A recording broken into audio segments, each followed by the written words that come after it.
اس کی ناک خاک آلود ہو، یعنی وہ ہلاک و برباد ہو جائے۔ نبی پاک نے آمین فرمایا تھا۔ دعا کون کر رہا ہے؟ فرشتوں کا سردار۔ آمین کون کہہ رہا ہے؟ نبیوں کا سردار۔ فرما رہے آمین نبیوں کے سردار صلی اللہ تعالی علیہ وسلم۔ دعا تو مقبول ہے نا۔ پھر ہمیں تو کانشیس ہو جانا چاہیے کہ یا اللہ 15 دن گزر گئے، نہ تراویح ایسی پڑھ سکا، نہ روزے ایسے رکھ سکا، پتہ نہیں بخشش ہوئی کہ نہیں۔ مولا کروڑوں بخشے گئے ہوں گے، ان بخشے ہوں کا واسطہ مجھے بخش دے پلیز۔ میرے بچوں، میرے ینگسٹر بچے، رمضان اس لیے نہیں آیا کہ ہم کھیل کود اور کھانے پینے اور شاپنگ میں گزار دیں۔ قرآن شریف کے حوالے سے ہی میں ایک سورت بلکہ اس کی چند آیتیں اور وہ پیغام دینا چاہتا ہوں کہ سوچئے اس مہینے میں ایک ایسی رات ہے جس رات کی فضیلت بیان کرنے کے لیے پوری قرآن پاک میں ایک سورت آئی ہے، اور اس سورت کا نام ہی سورہ قدر ہے، اور کیا شاندار پیغام ہے اس میں۔ بسم اللہ الرحمن الرحیم، انا انزلناہ فی لیلۃ القدر وما ادراک ما لیلۃ القدر۔ قرآن کا یہ شاندار اسلوب سمجھیے، یہ بہت خوبصورت اسٹائل ہے کہ قرآن میں جب کسی بات کو امپورٹنٹ ذکر کیا جاتا ہے، ایمفسائز کیا جاتا ہے، تو قرآن خود ایک سوال کرتا ہے، وما ادراک ما لیلۃ القدر، تم نے کیا جانا لیلۃ القدر کیا ہے؟ آپ کو یہی اسلوب سورہ قارعہ میں بھی ملے گا، القارعۃ ما القارعہ وما ادراک ما القارعہ، تم نے کیا جانا قارعہ کیا ہے؟ وہ سوال کے بعد قرآن خود ہی جواب ارشاد فرماتا ہے، لیکن اٹریکشن ہو جائے، بندہ سمجھ لے دیر از سم تھنگ اسپیشل، کوئی بڑی بات ہونے جا رہی ہے۔ قرآن کہتا ہے ہم نے اس کو لیلۃ القدر میں نازل کیا، اور پھر فرمایا وما ادراک ما لیلۃ القدر، تم نے کیا جانا لیلۃ القدر کیا ہے؟ پھر خود قرآن جواب دے رہا ہے، لیلۃ القدر خیر من الف شہر، ہیں لیلۃ القدر 1000 مہینوں سے بہتر ہے۔ اب ایک کوسچن دماغ میں پیدا ہو سکتا ہے کہ یہ 1000 مہینوں کی جو بات کی گئی، یہ کیلکولیشن نارملی تو نہیں ہوتی ہے، کیونکہ اس کے 84 ایئرز اور 4 مہینے بنتے ہیں، 84 سال اور تقریباً 4 ماہ، 100 سال فرما دیے جاتے، ایگزیکٹلی 1000 مہینے کیوں؟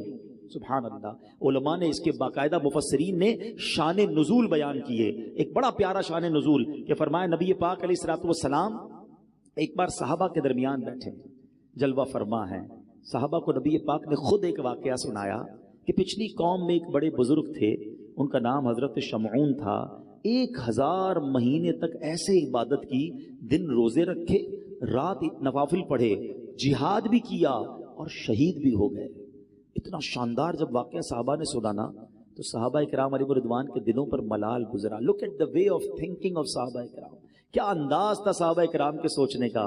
کہتے حضور یہ پچھلی قوم والے تو آگے بڑھ گئے، اتنی ساری عبادت، 1000 مہینے کی عبادت، ہماری تو عمر ہی تھوڑی ہے، 84 سال 4 مہینے ہم تو زندہ ہی نہیں رہتے، نارملی لائف تو ہماری نہیں ہے اتنی، اور اگر جی بھی لیں تو عبادت کہاں سے کریں گے، بڑھاپے میں کہاں سے عبادت ہوگی؟ کہ حضور ہماری عمریں تھوڑی، پچھلی قومیں تو آگے بڑھ گئیں۔ اب یہاں ذرا رکتا ہوں اور اپنا حال ہم چیک کریں، ہم افسوس کس بات پر کرتے ہیں؟ کسی کا گھر دیکھ کر آ جائیں، او ہو اتنا بڑا بنگلہ، اتنی گاڑیاں بھی گن لیتے لوگ، بلکہ کچھ لوگ تو قیمت بھی نکال لیتے، پارکنگ میں اتنے کروڑ کی گاڑی کھڑی تھی۔ او اللہ کے بندو تم، اچھا پھر افسوس، اپنا گھر برا لگنے لگتا ہے، اپنی نعمتیں کم لگنے لگتی ہیں کہ اتنی ساری زندگی بھی محنت کروں تو میں اس کے مقابلے میں نہیں پہنچ سکوں گا۔ یہ صرف دنیا والوں کو دیکھ کر افسوس کیوں ہوتا ہے ہمیں؟ یہ ذہن نہیں تھا صحابہ کرام کا۔ انہوں نے کہا حضور وہ نیکیوں میں آگے بڑھ گئے، ان کی عمریں زیادہ تھیں۔ مجھے ایک بات بتاؤ نا، کسی بڑی گاڑی والے، کسی بڑے بنگلے والے، کسی دنیا میں ترقی کرنے والے کو دیکھ کر دل میں افسوس ہوتا ہے؟ کبھی ایسا نہیں ہوا کہ کسی تہجد گزار کو دیکھ کر خیال آئے یار یہ تہجد پڑھتا ہے میں نہیں پڑھتا ہے؟ کسی عالم دین کو دیکھ کر خیال آئے، ماشاءاللہ علامہ صاحب ہمارے ساتھ بیٹھے ہیں، ان کی عمر کے کئی لوگ ہم میں سے موجود ہیں، یہ خیال نہیں آیا کہ میری ان کی عمر ایک ہے، یہ عالم بن کے میں نہیں بن گیا؟ کسی مفتی کو دیکھ کر، کسی حافظ کو دیکھ کر کہ یار اس کے دل میں پورا قرآن ہے، میں قرآن یاد نہیں کر سکا، یہ کیوں خیال نہیں آتا کہ یہ جنت کی طرف آگے بڑھ رہا ہے اور میں پیچھے رہ گیا؟ صرف دنیا میں لوگوں کو ترقی کرتے ہوئے، یہ ہمارے سرکل ہی الٹا ہے۔ ہمیں اگر زندگی پرسکون گزارنی ہے تو نیکیوں میں اپنے آگے والوں کو دیکھیے اور نعمتوں میں اپنے پیچھے والوں کو دیکھیں کہ دیکھو وہ لوگ کتنی تکلیف میں ہیں اور اللہ نے مجھے کروڑوں سے اچھا بنایا ہے، میرے ہاتھ پیر سلامت ہیں۔ آج بھی رمضان میں کئی لوگ ہیں جن کے گھروں میں افطار کے لیے نہیں ہے، بیچارے روڈ پر آ کر افطار کرتے ہیں۔ اللہ نے مجھے اور آپ کو کیسے وسیع دسترخوان دیے ہیں، ارے مجھے تو شکر ادا کرنا چاہیے تھا، مگر جب کسی مالدار آدمی سے ملا، جب کسی کے گھر پہ گئے، جب کسی کی ذرا ثروت دیکھی تو بہت سارے لوگ اپنے اندر ہی اندر مایوسی کی کیفیت میں آ جاتے ہیں۔ نکلو ان چیزوں سے باہر، سیکھو صحابہ کرام سے۔ اب جب صحابہ کرام نے نبی پاک سے کہا نا حضور یہ لوگ تو آگے بڑھ گئے، تو سبحان اللہ نبی پاک کے دل اقدس پر کچھ ملال گزرا. ہائے ہائے، مصطفیٰ کریم کے دل اقدس پر ملال گزرے، رنج گزرے، یہ رب کو کب گوارا ہے. جبریل امین آتے ہیں، کہتے حضور غم زدہ نہ ہو، آپ کی امت کو اللہ نے ہر سال ایک رات ایسی دے دی ہے جو اس رات میں عبادت کرے گا اللہ حضرت شمعون کی 1000 مہینے کی گئی عبادت سے زیادہ ثواب عطا فرما دے گا.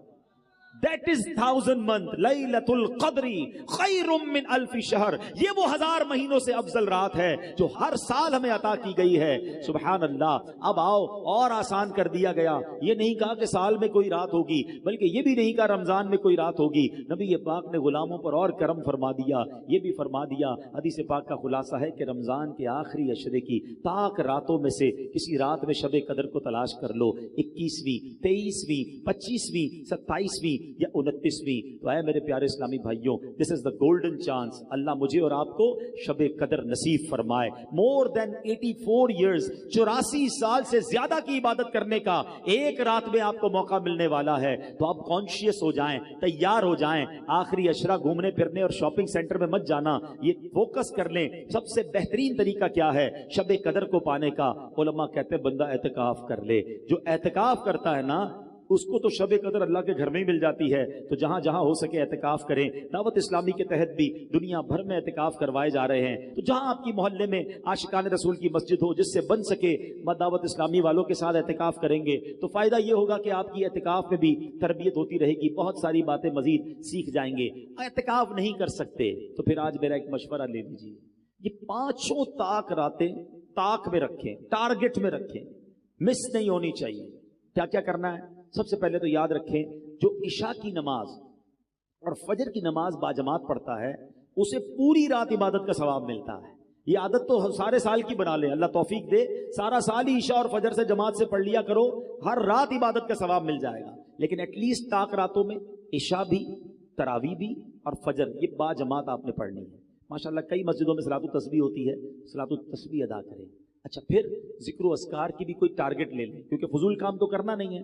1200 بار درود پاک پڑھیں، کلمہ پاک پڑھیں، اللہ اللہ کا ذکر کر لیں، سبحان اللہ، الحمدللہ، اللہ اکبر، اور جو ذکر الہی ہیں وہ کریں. اس کے بعد آپ کم از کم 2 سے 3 پارے تلاوت کا بھی ٹارگٹ رکھیں کہ میں نے 5 طاق راتوں میں تلاوت قرآن بھی کرنی ہے. سورہ ملک پڑھ لیں.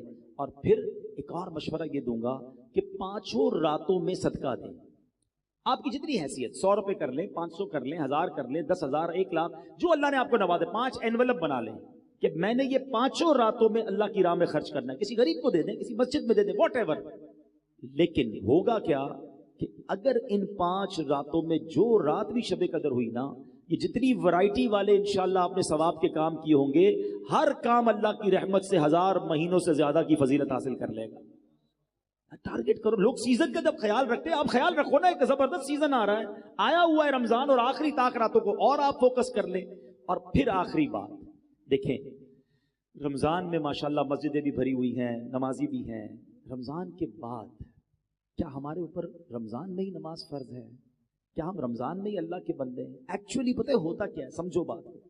رمضان میں میری اور آپ کی پریکٹس کروائی جا رہی ہے فائنل فائٹ کے لیے. شیطان بند کر دیا، اینیمی بند ہے، دشمن بند ہے، تاکہ میرے بندے عبادت کر لیں، روزہ رکھ لیں، تگڑے ہو جائیں، تقوی میں مضبوط ہو جائیں. اب شیطان آئے تو مقابلہ کر سکیں. مگر نظر یہ آتا ہے کہ لگتا ہے پہلی بال پہ ہی آؤٹ ہو جاتے ہیں، پہلے دن ہی مقابلے میں ہار جاتے ہیں. ارے بھائی کچھ دن تو باقی رکھتے. چاند رات بھی مسجد خالی، مغرب میں مسجد بھری ہوئی ہے. عشاء سے پہلے اگر امام صاحب اعلان کر دیں کہ چاند نظر آ گیا تو عشاء میں بھی نہیں آتے. یار ذرا صحیح بتاؤ، یہ اپنے دل پہ ہاتھ رکھ کے سوچو. ہم یہ پیغام تو نہیں دے رہے کہ اے شیطان جب تک تو بند تھا نا ہم اللہ کے بندے تھے، اب جب تو آزاد ہو گیا ہم نے تیری ماننی ہے. یہ بتاؤ کیسا میسج ہے.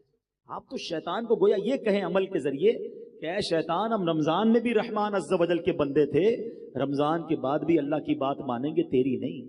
تو اس بار ہم نے بدلنا نہیں ہے، انشاءاللہ رمضان کے بعد بھی نمازیں پڑھیں گے انشاءاللہ. اچھا یہ کیوں نہیں ہوتا ہے؟ ریزن ڈھونڈتے ہیں. What is the reason behind this? وجہ کیا ہے؟ ہر بار توبہ کرتے ہیں، 27ویں شریف کو رو رو کے توبہ کرتے ہیں، کئی لوگ تو اعتکاف کرتے ہیں. پھر کیا ہوتا ہے کہ یار یہ عید کے دن میں ہی غائب ہو جاتے ہیں اور پھر اس کے بعد نظر ہی نہیں آتے. اس کی بڑی وجہ پتہ ہے کیا ہے؟ اس کی بڑی وجہ ہماری صحبتیں ہیں، ہماری کمپنیز ہیں، ہمارے دوست ہیں، ہم نے دوست وہ بنائے ہیں کہ جیسے ہی چاند نظر آتا ہے دوست گھر پہ آ جاتا ہے، چلو بھائی چاند رات ہو گئی، مارکیٹ چلتے ہیں، فلم سنیما کی ٹکٹ بھی تو بک کرنی ہے نا، ڈرامہ بھی تو دیکھنے جانا ہے، گھومنا پھرنا بھی تو ہے، ارے یار نماز پڑھنی، ارے بھائی کیا ہو گیا، پورا مہینہ تو پڑھ لی نماز، اب کیا کرنا ہے؟ ایسے دوستوں میں رہو گے تو کیسے نمازی بنو گے؟ دوست وہ ہوتا ہے جس کو دیکھ کر خدا یاد آ جائے۔ کوئی ایک دوست ہے آپ کا اور میرا ایسا جس کو دیکھ کر خدا یاد آئے؟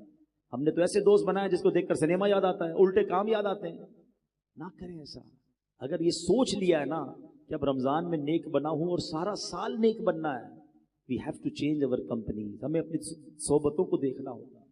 اچھوں کی صحبت تجھے اچھا بنا دے گی، برے کی صحبت تجھے برا بنا دے گی۔